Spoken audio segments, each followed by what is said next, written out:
March 1, 2026 ಜಗತ್ತಿನ ಕಣ್ಣು ಈಗ ಸಂಪೂರ್ಣವಾಗಿ ಮಧ್ಯಪ್ರಾಚ್ಯದ ಮೇಲಿದೆ. ಹೌದು, ಈ ಆಪರೇಷನ್ ಎಪಿಕ್ ಫ್ಯೂರಿ ಕಾರ್ಯಾಚರಣೆಯ ಬಗ್ಗೆ ದಿನಕ್ಕೊಂದು ಹೊಸ ಸುದ್ದಿ ಬರ್ತಾನೇ ಇದೆ. ಖಂಡಿತ. ಅಮೆರಿಕ, ಇಸ್ರಾಯೇಲ್ ಮತ್ತು ಇರಾನ್ ನಡುವೆ ಭುಗಿಲೆದ್ದಿರುವ ಈ ಸಂಘರ್ಷದ ಬಗ್ಗೆ ನೂರಾರು ವರದಿಗಳು, ವಿಶ್ಲೇಷಣೆಗಳು ನಮ್ಮೆದುರಿವೆ. ಆದರೆ ಇಷ್ಟೆಲ್ಲ ಮಾಹಿತಿಯ ಮಹಾಪೂರದಲ್ಲಿ ಅಸಲಿ ಕಥೆಯೇನು? ಅದೇ, ಅದನ್ನ ಸ್ವಲ್ಪ ಬಿಡಿಸಿ ನೋಡ್ಬೇಕಾಗಿದೆ. ಹೌದು, ನಮ್ಮ ಇಂದಿನ ಚರ್ಚೆಯ ಉದ್ದೇಶ ಬಹಳ ಸ್ಪಷ್ಟವಾಗಿದೆ. ಇದೊಂದು ಸಂಪೂರ್ಣವಾಗಿ ತಟಸ್ಥ ಯುದ್ಧ ವರದಿ. ಅಂದ್ರೆ ಯಾವುದೇ ದೇಶದ ಪರ ಅಥವಾ ವಿರುದ್ಧ ನಿಲುವುಗಳಿಲ್ಲದೆ, ನಿಖರವಾಗಿ ಯಾವುದೇ ರಾಜಕೀಯ ಒಲವುಗಳಿಲ್ಲದೆ ವಾಸ್ತವದಲ್ಲಿ ಏನು ನಡೀತಾ ಇದೆ, ಲಭ್ಯವಿರುವ ಮೂಲಗಳು ಮತ್ತು ಅಂಕಿಅಂಶಗಳು ಏನು ಹೇಳ್ತಾ ಇವೆ ಅನ್ನೋದನ್ನ ಮಾತ್ರ ನಾವಿಲ್ಲಿ ವಸ್ತುನಿಷ್ಠವಾಗಿ ಪರಿಶೀಲನೆ ಮಾಡ್ತೀವಿ. ಇದು ಬಹಳ ಮುಖ್ಯವಾದ ವಿಚಾರ. ಯಾಕಂದ್ರೆ ಇಂಥ ಯುದ್ಧದ ಸಂದರ್ಭಗಳಲ್ಲಿ ಭಾವನೆಗಳು ಹೆಚ್ಚಿರ್ತವೆ. ನಿಜ. ಮತ್ತು ಮಾಹಿತಿಗಳು ತಿರುಚಲ್ಪಡುವ ಸಾಧ್ಯತೆಗಳು ಕೂಡ ಬಹಳ ಇರ್ತವೆ. ಹಾಗಾಗಿ ನಾವು ಕೇವಲ ಸುದ್ದಿಯ ಮುಖ್ಯಾಂಶಗಳಿಗೆ ಅಂಟಿಕೊಳ್ಳದೆ ಈ ಘಟನೆಗಳ ಹಿಂದಿನ ವಾಸ್ತವ, ವಿವಿಧ ದೇಶಗಳ ಅಧಿಕೃತ ಹೇಳಿಕೆಗಳನ್ನು ಒಟ್ಟುಗೂಡಿಸ್ಬೇಕು.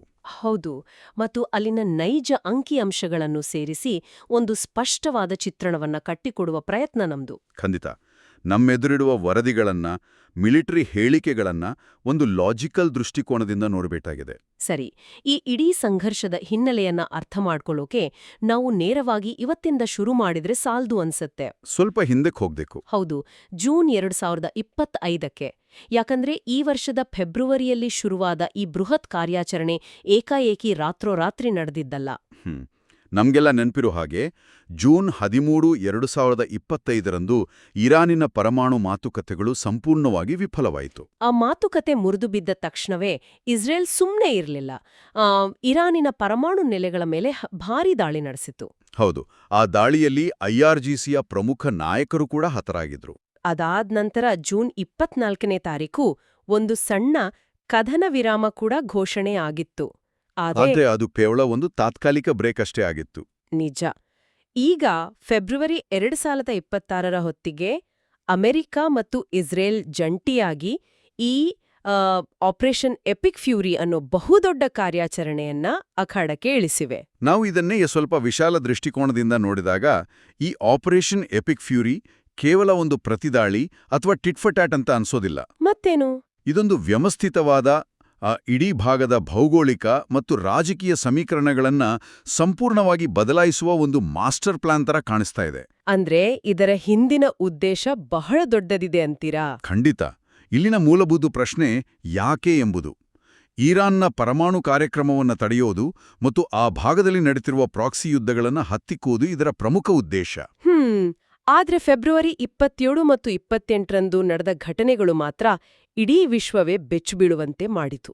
ಹೌದು, ಇದನ್ನೇ ಮಿಲಿಟರಿ ಭಾಷೆಯಲ್ಲಿ ನಾಯಕತ್ವದ ನಿರ್ಮೂಲನಾ ದಾಳಿ ಅಥವಾ ಡಿಕ್ಯಾಪಿಟೇಷನ್ ಸ್ಟ್ರೈಕ್ ಅಂತ ಕರೆಯಲಾಗ್ತಾ ಇದೆ. ಒಂದು ನಿಮಿಷ, ಈ ಡಿಕ್ಯಾಪಿಟೇಷನ್ ಸ್ಟ್ರೈಕ್ ಅನ್ನೋದನ್ನ ಸ್ವಲ್ಪ ಸರಳವಾಗಿ ಹೇಳೋದಾದ್ರೆ ಹೇಳಿ.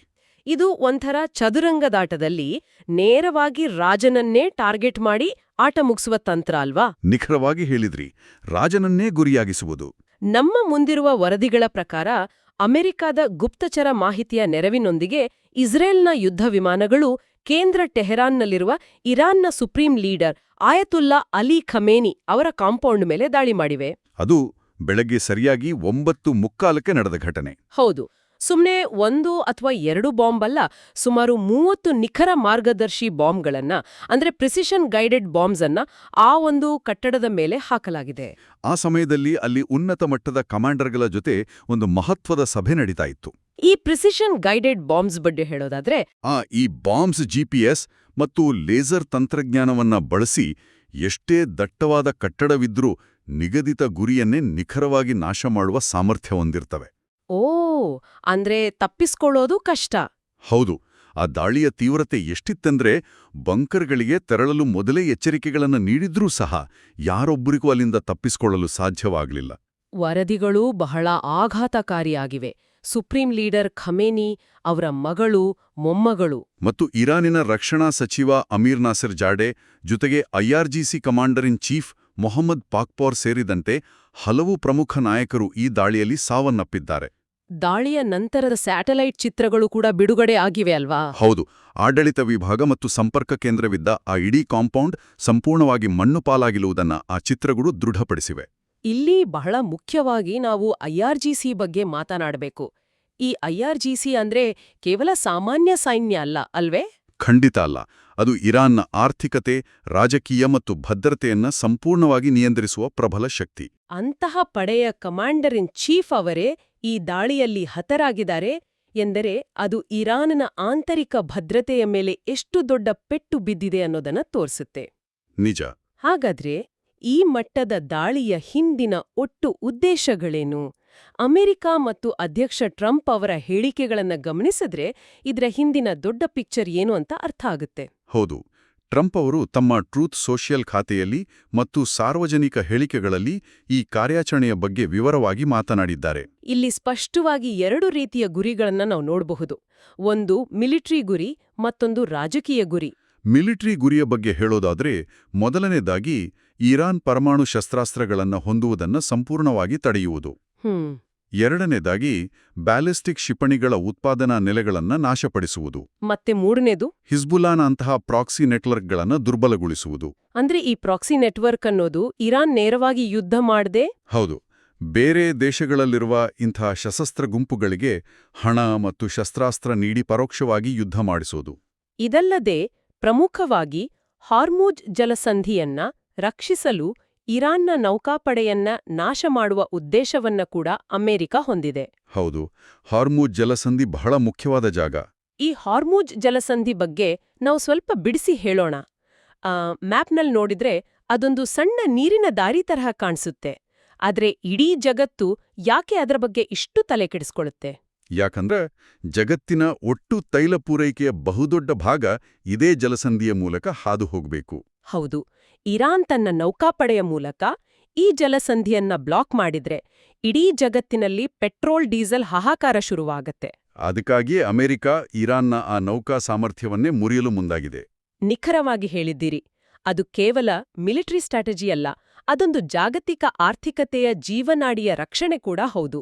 ಇನ್ನು ಈ ಮಿಲಿಟರಿ ಗುರಿಗಳ ಜೊತೆಗೆ ರಾಜಕೀಯ ಗುರಿಗಳು ಕೂಡ ಅಷ್ಟೇ ಮಹತ್ವದ್ದಾಗಿವೆ. ಟ್ರಂಪ್ ಅವರ ಹೇಳಿಕೆಯ ಪ್ರಕಾರ ಇರಾನ್ನಲ್ಲಿ ಕಳೆದ 47 ವರ್ಷಗಳಿಂದ ಇರುವ ಧಾರ್ಮಿಕ ಆಡಳಿತವನ್ನ ಅಂತ್ಯಗೊಳಿಸುವ ಉದ್ದೇಶವಿದೆ ಅಲ್ವಾ? ಹೌದು, ಅವರು ಇರಾನ್ನ ಮಿಲಿಟರಿ ಪಡೆಗಳಿಗೆ ಶರಣಾಗುವಂತೆ ಸೂಚಿಸಿದ್ದಾರೆ ಮತ್ತು ಅಲ್ಲಿನ ನಾಗರಿಕರು ಈ ಆಡಳಿತವನ್ನ ಉರುಳಿಸಲು ಮುಂದಾಗಬೇಕು ಅಂತ ಕರೆ ನೀಡಿದ್ದಾರೆ. ಆ ಮೂಲಕ ಸ್ವಾತಂತ್ರ್ಯವನ್ನ ಪಡೆದುಕೊಳ್ಬೇಕು ಅಂತ. ನಿಜ, ಇದು ಒಂದು ಸ್ಪಷ್ಟವಾದ ಆಡಳಿತ ಬದಲಾವಣೆ ಅಂದ್ರೆ ರೆಜಿಮ್ ಚೇಂಜ್ ತಂತ್ರವಾಗಿದೆ. ಅಂದ್ರೆ ಕೇವಲ ಬಾಂಬ್ ಹಾಕಿ ಬರೋದಲ್ಲ, ಆ ದೇಶದ ವ್ಯವಸ್ಥೆಯನ್ನೇ ಬದಲಾಯಿಸುವ ದೊಡ್ಡ ಮಟ್ಟದ ಪ್ಲಾನ್ ಇದು. ಹೌದು. ಆದ್ರೆ ಇತಿಹಾಸವನ್ನ ಸ್ವಲ್ಪ ಕೆದಕಿ ನೋಡಿದ್ರೆ ಬೇರೆ ದೇಶ ಬಂದು ನಿಮ್ಮ ಸರ್ಕಾರದವರನ್ನ ಕೊಂದಾಗ ಅಥವಾ ಹೊರಗಿನಿಂದ ದಾಳಿಯಾದಾಗ ಅಲ್ಲಿನ ಜನ ಒಟ್ಟಾಗ್ತಾರೆ. ಹೌದು, ಹೊರತು ತಕ್ಷಣವೇ ದಂಗೆ ಏಳಲ್ಲ. ಅಮೆರಿಕ ಈ ಬಾರಿ ಇದು ಕೆಲಸ ಮಾಡ್ತದೆ, ಅಲ್ಲಿನ ಜನ ಆಡಳಿತದ ವಿರುದ್ಧ ತಿರುಗಿಬೀಳ್ತಾರೆ ಅಂತ ಬಹಳ ದೊಡ್ಡ ರಿಸ್ಕ್ ತಗೊಂಡಂತೆ ಕಾಣಿಸ್ತಾ ಇದೆ. ಖಂಡಿತ. ಇನ್ನೊಂದು ಗಮನಿಸಬೇಕಾದ ಅಂಶ ಅಂದ್ರೆ ಈ ಕಾರ್ಯಾಚರಣೆಯು ಕೇವಲ ಒಂದೆರಡು ದಿನಗಳದ್ದಲ್ಲ, ಇದು ವಾರಗಳವರೆಗೆ ಮುಂದುವರಿಯಬಹುದು. ಇದಕ್ಕೆ ಅಮೆರಿಕನ್ ಕಾಂಗ್ರೆಸ್ನ ಒಪ್ಪಿಗೆಯನ್ನ ಪಡೆದಿಲ್ಲ ಅನ್ನೋ ಎಚ್ಚರಿಕೆಯನ್ನ ಕೂಡ ಟ್ರಂಪ್ ನೀಡಿದ್ದಾರೆ ಅಲ್ವಾ? ಹೌದು, ಅಂದ್ರೆ ಕಾನೂನಾತ್ಮಕ ಅನುಮತಿಗಳಿಗಿಂತ ಕಾರ್ಯಾಚರಣೆಯ ವೇಗಕ್ಕೆ ಹೆಚ್ಚಿನ ಒತ್ತು ನೀಡಲಾಗಿದೆ. ಇದು ಈ ಸಂಘರ್ಷದ ಗಂಭೀರ್ಯತೆಯನ್ನ ಮತ್ತಷ್ಟು ಹೆಚ್ಚಿಸುತ್ತೆ. ಕಾಂಗ್ರೆಸ್ ಒಪ್ಪಿಗೆ ಇಲ್ಲದೆ ಇಷ್ಟು ದೊಡ್ಡ ಮಟ್ಟದ ಯುದ್ಧ ಅಮೆರಿಕದ ಆಂತರಿಕ ರಾಜಕೀಯದಲ್ಲೂ ದೊಡ್ಡ ಚರ್ಚೆಗೆ ಕಾರಣವಾಗುತ್ತೆ. ನಿಜ. ಆದರೆ ಯುದ್ಧ ಅಥವಾ ಸಂಘರ್ಷ ಅಂದಾಗ ಅಲ್ಲಿ ಕೇವಲ ರಾಜಕೀಯ ಅಥವಾ ಮಿಲಿಟರಿ ತಂತ್ರಗಳಷ್ಟೇ ಇರೋದಿಲ್ಲ, ಅಲ್ಲಿ ಅಮಾಯಕ ಜೀವಗಳ ಹಾನಿ ಕೂಡ ಇರುತ್ತೆ. ಹೌದು, ಈ ಬೃಹತ್ ಕಾರ್ಯಾಚರಣೆ ಅಂದಾಗ ಅದು ಬರೀ ಮ್ಯಾಪ್ನಲ್ಲಿ ನಡೆಯುವ ಆಟ ಅಲ್ಲ, ಅಲ್ಲಿ ಸಾಮಾನ್ಯ ಜನರ ಜೀವ ಹೋಗ್ತಾ ಇದೆ. ನಾವು ಈಗ ಸಾವು ನೋವುಗಳ ವಾಸ್ತವದ ಬಗ್ಗೆ ಯಾವುದೇ ಪಕ್ಷಪಾತವಿಲ್ಲದೆ ಎಲ್ಲಾ ಕಡೆಯ ಅಂಕಿಅಂಶಗಳನ್ನ ಸಮಾನವಾಗಿ ನೋಡೋಣ. ಖಂಡಿತ, ಇದು ಬಹಳ ಸೂಕ್ಷ್ಮವಾದ ವಿಚಾರ. ಇರಾನ್ನ ಸರ್ಕಾರಿ ಮಾಧ್ಯಮಗಳ ಪ್ರಕಾರ ಅಮೆರಿಕ ಮತ್ತು ಇಸ್ರೇಲ್ ನಡೆಸಿದ ದಾಳಿಗಳಿಂದ ಇರಾನ್ನಿನ 24 ಪ್ರಾಂತ್ಯಗಳಲ್ಲಿ ಕನಿಷ್ಠ 201 ಜನರು ಸಾವನ್ನಪ್ಪಿದ್ದಾರೆ ಮತ್ತು 747 ಜನರು ಗಾಯಗೊಂಡಿದ್ದಾರೆ. ಇದರಲ್ಲಿ ಕೆಲವು ಅತ್ಯಂತ ಕರುಣಾಜನಕ ಘಟನೆಗಳು ವರದಿಯಾಗಿವೆ. ಮಿನಾಬ್ನಲ್ಲಿರುವ ಒಂದು ಬಾಲಕಿಯರ ಶಾಲೆಯ ಮೇಲೆ ನಡೆದ ದಾಳಿಯಲ್ಲಿ 148 ಜೀವಗಳು ಬಲಿಯಾಗಿವೆ. ಆ 148 ಹೆಣ್ಣು ಮಕ್ಕಳು ಅಂದ್ರೆ ಅದು ಕೇವಲ ಒಂದು ನಂಬರ್ ಅಲ್ಲ, ಅದು 148 ಕುಟುಂಬಗಳ ಶೋಕ. ಬಹಳ ದುರದೃಷ್ಟಕರ. ಹಾಗೆಯೇ ಟೆಹರಾನ್ನ ನೀಲೋಫರ್ ಸ್ಕ್ವೇರ್ ಬಳಿ ನಡೆದ ದಾಳಿಯಲ್ಲಿ 20ಕ್ಕೂ ಹೆಚ್ಚು ಸಾವುಗಳಾಗಿವೆ. ಅಲ್ಲಿನ ಆಸ್ಪತ್ರೆಗಳು ಗಾಯಾಳುಗಳಿಂದ ತುಂಬಿ ಹೋಗಿವೆ ಅಂತ ವರದಿಗಳು ಹೇಳ್ತಾ ಇವೆ. ಅದೇ ರೀತಿ ನಾವು ಇಸ್ರೇಲ್ ಕಡೆಯಿಂದ ಬಂದಿರುವ ವರದಿಗಳನ್ನು ನೋಡೋದಾದ್ರೆ ಇರಾನ್ ಕೂಡ ಸುಮ್ಮನೆ ಕೂತಿಲ್ಲ. ಅವರು ಕೂಡ ಪ್ರತಿದಾಳಿ ನಡೆಸಿದ್ದಾರೆ. ಹೌದು, ಅವರು ನಡೆಸಿದ ಕ್ಷಿಪಣಿ ಪ್ರತಿದಾಳಿಗಳಿಂದ ಇಸ್ರೇಲ್ನಲ್ಲಿ 9 ನಾಗರಿಕರು ಸಾವನ್ನಪ್ಪಿದ್ದಾರೆ. ಇದರಲ್ಲಿ ಬೀಟ್ ಶೆಮೆಶ್ ಎಂಬಲ್ಲಿ 8 ಜನರು ಮತ್ತು ಟೆಲ್ ಅವೀವ್ನಲ್ಲಿ ಕ್ಷಿಪಣಿಯ ಚೂರುಗಳು ತಗುಲಿ ಒಬ್ಬರು ಮೃತಪಟ್ಟಿದ್ದಾರೆ. ಸುಮಾರು 121 ಜನರಿಗೆ ಗಾಯಗಳಾಗಿವೆ ಅಂತ ಇಸ್ರೇಲ್ ಮೂಲಗಳು ದೃಢಪಡಿಸಿವೆ. ಆದರೆ ಇಸ್ರೇಲ್ನ ಪ್ರಮುಖ ವೈದ್ಯಕೀಯ ಸಂಸ್ಥೆಯಾದ ಮ್ಯಾಗೆನ್ ಡೇವಿಡ್ ಅಡೋಮ್ ವರದಿಯ ಪ್ರಕಾರ ಒಟ್ಟಾರೆ ಗಾಯಾಳುಗಳ ಸಂಖ್ಯೆ 200 ದಾಟಿದೆ.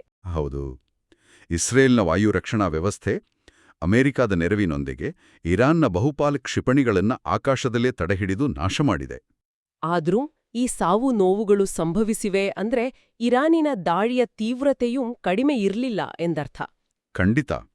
ಇನ್ನು ಅಮೆರಿಕದ ಕಡೆಯ ಸಾವು ನೋವುಗಳನ್ನು ನೋಡೋದಾದ್ರೆ ಗಲ್ಫ್ ರಾಷ್ಟ್ರಗಳಲ್ಲಿರುವ ಅಮೆರಿಕನ್ ನೆಲೆಗಳ ಮೇಲೆ ಇರಾನ್ ಪ್ರತಿದಾಳಿ ನಡೆಸಿದೆ. ಕುವೈತ್, ಬಹರೇನ್ ಮತ್ತು ಕತಾರ್ನಲ್ಲಿರುವ ನೆಲೆಗಳ ಮೇಲಿನ ದಾಳಿಯಲ್ಲಿ 3 ಅಮೆರಿಕನ್ ಸೈನಿಕರು ಸಾವನ್ನಪ್ಪಿದ್ದಾರೆ ಮತ್ತು 5 ಜನರಿಗೆ ಗಂಭೀರ ಗಾಯಗಳಾಗಿವೆ. ಇದರ ಜೊತೆಗೆ ಬಹರೇನ್ನಲ್ಲಿ ನಡೆದ ದಾಳಿಗೆ ಸಂಬಂಧಿಸಿದಂತೆ ಒಬ್ಬ ನಾಗರಿಕನ ಸಾವು ವರದಿಯಾಗಿದೆ. ಇರಾನ್ ಈ ಸಾವುಗಳ ಸಂಖ್ಯೆ ಇದಕ್ಕಿಂತ ಬಹಳ ಹೆಚ್ಚಾಗಿದೆ ಅಂತ ಹೇಳ್ಕೊಳ್ತಾ ಇದೆ, ಆದರೆ ಅದನ್ನು ಸ್ವತಂತ್ರವಾಗಿ ದೃಢಪಡಿಸಲಾಗಿಲ್ಲ. ನಾವು ಗಮನಿಸಬೇಕಾದ ಮುಖ್ಯ ಅಂಶ ಅಂದ್ರೆ ಈ ಎಲ್ಲಾ ಅಂಕಿಅಂಶಗಳು ಪ್ರಾಥಮಿಕ ವರದಿಗಳಾಗಿದ್ದು, ದಿನ ಕಳೆದಂತೆ ಆ ಕಟ್ಟಡಗಳ ಅವಶೇಷಗಳನ್ನ ತೆರವುಗೊಳಿಸಿದ್ದಂತೆ ಈ ಸಂಖ್ಯೆಗಳು ಮತ್ತಷ್ಟು ಬದಲಾಗುವ, ಹೆಚ್ಚಾಗುವ ಸಾಧ್ಯತೆಗಳೇ ಹೆಚ್ಚು. ಈ ಎಲ್ಲ ಬೆಳವಣಿಗೆಗಳು ಒಂದು ಪ್ರಮುಖ ಪ್ರಶ್ನೆಯನ್ನು ಹುಟ್ಟುಹಾಕ್ತವೆ. ಏನದು? ಈ ಯುದ್ಧ ಕೇವಲ ಈ 3 ದೇಶಗಳಿಗೆ ಅಂದ್ರೆ ಅಮೆರಿಕ, ಇಸ್ರೇಲ್ ಮತ್ತು ಇರಾನ್ಗೆ ಮಾತ್ರ ಸೀಮಿತವಾಗಿದೆಯಾ? ಖಂಡಿತ ಇಲ್ಲ. ಈ ಸಂಘರ್ಷದ ವ್ಯಾಪ್ತಿ ಪ್ರಾದೇಶಿಕ ಉಲ್ಬಣಕ್ಕೆ ಅಂದ್ರೆ ರೀಜನಲ್ ಎಸ್ಕಲೇಷನ್ಗೆ ಕಾರಣವಾಗಿದೆ. ಇಡೀ ಮಧ್ಯಪ್ರಾಚ್ಯ ಈಗ ಒಂದು ಕುದಿಯುವ ಕುಲುಮೆಯಂತಾಡಿದೆ. ಲೆಬನಾನ್ನಲ್ಲಿರುವ ಹಿಜ್ಬುಲ್ಲಾ ನೆಲೆಗಳ ಮೇಲೆ ಇಸ್ರೇಲ್ ಮತ್ತೆ ಭಾರೀ ಬಾಂಬ್ ದಾಳಿ ಪ್ರಾರಂಭಿಸಿದೆ. ಇದರಿಂದಾಗಿ ಅಲ್ಲಿನ ಹಿಂದಿನ ಕದನ ವಿರಾಮ ಸಂಪೂರ್ಣವಾಗಿ ಮುರಿದು ಬಿದ್ದಿದೆ. 10,000 ಜನರು ತಮ್ಮ ಮನೆಗಳನ್ನು ತೊರೆದು ವಲಸೆ ಹೋಗುವಂತಾಗಿದೆ. ಹೌದು, ಮತ್ತೊಂದೆಡೆ ಇರಾನ್ ಕೇವಲ ಇಸ್ರೇಲ್ ಮೇಲೆ ಮಾತ್ರವಲ್ಲ, ತನಗೆ ಎಲ್ಲಿ ಸಾಧ್ಯವೋ ಅಲ್ಲೆಲ್ಲ ಅಮೆರಿಕದ ಹಿತಾಸಕ್ತಿಗಳ ಮೇಲೆ ದಾಳಿ ಮಾಡ್ತಾ ಇದೆ. ಇರಾಕ್, ಜಾರ್ಡನ್, ಸೌದಿ ಅರೇಬಿಯಾ ಮತ್ತು ಯುಎಇಯಲ್ಲಿರುವ ಅಮೆರಿಕನ್ ಆಸ್ತಿಗಳು, ಮಿಲಿಟರಿ ನೆಲೆಗಳು ಮತ್ತು ಕೆಲವು ನಾಗರಿಕ ವಿಮಾನ ನಿಲ್ದಾಣಗಳ ಮೇಲೂ ಇರಾನ್ ದಾಳಿ ನಡೆಸಿದೆ. ಈ ಸಂಘರ್ಷದ ಶಾಕ್ ವೇವ್ಸ್ ಎಲ್ಲಿವರೆಗೆ ತಲುಪಿದೆ ಅಂದ್ರೆ ಪಾಕಿಸ್ತಾನದ ಗಿಲ್ಗಿಟ್ ಬಾಲ್ಟಿಸ್ತಾನ್ನಲ್ಲಿ ಈ ಘಟನೆಗಳನ್ನ ಖಂಡಿಸಿ ಹಿಂಸಾತ್ಮಕ ಪ್ರತಿಭಟನೆಗಳು ಭುಗಿಲೆದ್ದಿವೆ. ಅಂದ್ರೆ ಈ ಯುದ್ಧದ ಬಿಸಿ ಕೇವಲ ಯುದ್ಧಭೂಮಿಗೆ ಸೀಮಿತವಾಗಿಲ್ಲ, ಅದು ನೆರೆಯ ದೇಶಗಳ ರಸ್ತೆಗಳಿಗೂ ವ್ಯಾಪಿಸಿದೆ. ಹೌದು, ನಾವು ಚರ್ಚೆಯ ಅಂತಿಮ ಘಟ್ಟಕ್ಕೆ ಬಂದಿದ್ದೇವೆ. ಮಾರ್ಚ್ 2026ರ ಆರಂಭದ ವೇಳೆಗೆ ಇರುವ ಪ್ರಸ್ತುತ ಸ್ಥಿತಿಯನ್ನ ನೋಡೋದಾದ್ರೆ ಎಲ್ಲೂ ಕದನ ವಿರಾಮದ ಅಥವಾ ಶಾಂತಿಯ ಲಕ್ಷಣಗಳು ಕಾಣ್ತಾ ಇಲ್ಲ. ಹೋರಾಟ ನಿರಂತರವಾಗಿ ಮುಂದುವರೆದಿದೆ. ಅಮೆರಿಕ ತನ್ನ ಗುರಿ ಮುಟ್ಟೋವರೆಗೆ ಅಂದ್ರೆ ಇರಾನ್ನ ಪರಮಾಣು ಮತ್ತು ಮಿಲಿಟರಿ ಸಾಮರ್ಥ್ಯಗಳು ಸಂಪೂರ್ಣವಾಗಿ ನಾಶವಾಗುವವರೆಗೂ ಈ ಆಪರೇಷನ್ ಎಪಿಕ್ ಫ್ಯೂರಿ ನಿಲ್ಲುವುದಿಲ್ಲ ಅಂತ ಸ್ಪಷ್ಟಪಡಿಸಿದೆ. ಇತ್ತ ಇರಾನ್ ಕೂಡ ತನ್ನ ಪ್ರತಿದಾಳಿಗಳನ್ನ ಮುಂದುವರೆಸಿದೆ. ಈ ಎಲ್ಲ ಮಾಹಿತಿಯನ್ನ ಒಟ್ಟುಗೂಡಿಸಿ ನೋಡಿದಾಗ ಪರಿಸ್ಥಿತಿಯ ಗಂಭೀರತೆ ಎಷ್ಟಿದೆ ಮತ್ತು ಇದು ಎತ್ತ ಸಾಗ್ತಾ ಇದೆ ಅನ್ನೋದು ನಮ್ಗೆ ಅರ್ಥ ಆಗುತ್ತೆ.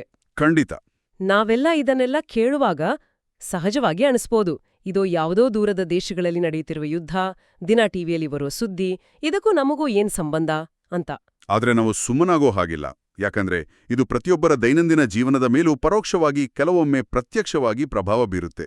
ನಾವು ಆಗಲೇ ಮಾತನಾಡಿದ ಹಾಗೆ ಹಾರ್ಮುಜ್ ಜಲಸಂಧಿಯಲ್ಲಿ ಉಂಟಾಗುವ ಅಡಚಣೆಗಳು ಜಾಗತಿಕ ಆರ್ಥಿಕತೆಯ ಮೇಲೆ ದೊಡ್ಡ ಪೆಟ್ಟು ನೀಡುತ್ತವೆ. ಹೌದು, ಈ ಜಲಸಂಧಿ ಜಾಗತಿಕ ತೈಲ ಪೂರೈಕೆಯ ಅತಿ ಮುಖ್ಯ ಮಾರ್ಗ. ಇಲ್ಲಿ ಹಡಗುಗಳ ಸಂಚಾರಕ್ಕೆ ತೊಂದರೆಯಾದರೆ ಇನ್ಶೂರೆನ್ಸ್ ವೆಚ್ಚ ಹೆಚ್ಚಾಗುತ್ತೆ. ತೈಲ ಪೂರೈಕೆ ಕಡಿತಗೊಳ್ಳುತ್ತೆ. ಇದರ ನೇರ ಪರಿಣಾಮ ಇಡೀ ಜಗತ್ತಿನಾದ್ಯಂತ ಪೆಟ್ರೋಲ್, ಡೀಸೆಲ್ ಬೆಲೆಗಳು ಗಗನಕ್ಕೇರುತ್ತವೆ. ತೈಲ ಬೆಲೆ ಏರಿದ್ರೆ ಸಾರಿಗೆ ವೆಚ್ಚ ಏರುತ್ತೆ. ಸಾರಿಗೆ ವೆಚ್ಚ ಏರಿದ್ರೆ ನಾವು ದಿನನಿತ್ಯ ಬಳಸುವ ತರಕಾರಿ, ದಿನಸಿ ಸೇರಿದಂತೆ ಎಲ್ಲದರ ಬೆಲೆಯೂ ಏರುತ್ತೆ. ಜಾಗತಿಕ ಆರ್ಥಿಕತೆ ಅನ್ನೋದು ಒಂದಕ್ಕೊಂದು ಬಿಡಿಸಲಾಗದಷ್ಟು ಬೆಸೆದುಕೊಂಡಿರುವ ಜಾಲ ಅನ್ನೋದನ್ನ ನಾವಿಲ್ಲಿ ಮರೆಯಬಾರದು. ನಿಜ.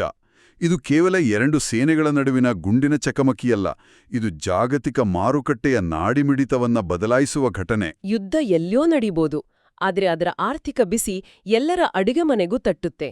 100% ಸತ್ಯ. ಈ ಎಲ್ಲಾ ವರದಿಗಳು, ಅಂಕಿಅಂಶಗಳು ಮತ್ತು ರಾಜಕೀಯ ಲೆಕ್ಕಾಚಾರಗಳ ಆಚೆಗೆ ಆಲೋಚಿಸಲು ಒಂದು ಪ್ರಮುಖ ಪ್ರಶ್ನೆ ನಮ್ಮ ಮುಂದಿದೆ. ಏನದು? 47 ವರ್ಷಗಳ ಕಾಲ ಇರಾನ್ ಅನ್ನ ಅತ್ಯಂತ ಬಿಗಿಯಾಗಿ ಮುನ್ನಡೆಸಿದ ಉನ್ನತ ನಾಯಕತ್ವ, ಸುಪ್ರೀಂ ಲೀಡರ್ ಸೇರಿದಂತೆ ಈ ನಾಯಕತ್ವದ ನಿರ್ಮೂಲನಾ ದಾಳಿಯಲ್ಲಿ ದಿಢೀರನೇ ಇಲ್ಲವಾಗಿದೆ. ಹೌದು, ಒಂದು ದೊಡ್ಡ ಶೂನ್ಯ ಸೃಷ್ಟಿಯಾಗಿದೆ. ಆದರೆ ಅಮೆರಿಕ ನಿರೀಕ್ಷಿಸುವಂಥ ವ್ಯವಸ್ಥಿತವಾದ ಆಡಳಿತ ಬದಲಾವಣೆ ಅಥವಾ ಅಲ್ಲಿನ ಜನ ಪ್ರಜಾಪ್ರಭುತ್ವವನ್ನ ಸ್ಥಾಪಿಸುವುದು ಅಷ್ಟು ಸುಲಭದ ಮಾತಲ್ಲ. ಆ ಬದಲಾವಣೆ ನಡೆಯ ಮುನ್ನವೇ ಅಲ್ಲಿ ಸೃಷ್ಟಿಯಾಗುವ ಈ ಬೃಹತ್ ಅಧಿಕಾರದ ಶೂನ್ಯವನ್ನ, ಅಂದ್ರೆ ಪವರ್ ವ್ಯಾಕ್ಯೂಮ್ ಅನ್ನ ವಾಸ್ತವದಲ್ಲಿ ಯಾರು ತುಂಬಲಿದ್ದಾರೆ?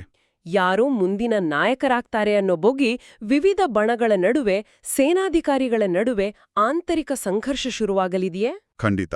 ಆ ಅನಿಶ್ಚಿತತೆಯು ಈಗ ನಡೆಯುತ್ತಿರುವ ನೇರ ಯುದ್ಧಕ್ಕಿಂತಲೂ ಜಗತ್ತಿಗೆ ಹೆಚ್ಚು ಅಪಾಯಕಾರಿಯಾದ ಮತ್ತೊಂದು ಭೀಕರ ಅಂತರ್ಯುದ್ಧಕ್ಕೆ ಕಾರಣವಾಗಬಹುದೇ? ಇದೊಂದು ಅತ್ಯಂತ ಆಳವಾದ ಯೋಚನೆ. ಈ ಪ್ರಶ್ನೆಗೆ ಉತ್ತರವನ್ನು ನಾವು ಕಾಲಕ್ರಮೇಣ ಕಾದು ನೋಡ್ಬೇಕಾಗಿದೆ. ಇಂದಿನ ಈ ಆಳವಾದ ವಿಶ್ಲೇಷಣೆಯಲ್ಲಿ ಭಾಗಿಯಾಗಿದ್ದಕ್ಕಾಗಿ ಧನ್ಯವಾದಗಳು. ಮುಂದಿನ ಕುತೂಹಲಕಾರಿ ಮಾಹಿತಿಗಳೊಂದಿಗೆ ಮತ್ತೆ ಸಿಗೋಣ.